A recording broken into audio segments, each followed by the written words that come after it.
ప్రేమ నాకు కూడా ఉంది. నాకు తండ్రి కావచ్చు, అది వేరే విషయం. కానీ ఒక రాజకీయ నాయకుడిగా వారు ఈ మధ్య రాజకీయ పరిణితి కోల్పోయి మాట్లాడుతూ ఉన్నారు.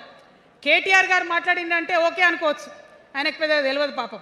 కానీ కేసీఆర్ గారు అనే మాట ఏంటంటే ప్రజలు తప్పు చేసిండ్రు. ఓకే, ఒక సెకండ్ నేను ఒప్పుకొని దాన్ని ఒక సెకండ్ అనుకుందాం. ప్రజలు తప్పు చేస్తే నేను ఒక తల్లిగా అడుగుతున్నా, నేను నా కొడుకో మాట చెప్తా, వాడు వినలేదనుకో, కింద పడ్డాడు అనుకో, ఇడిచిపెడతానా?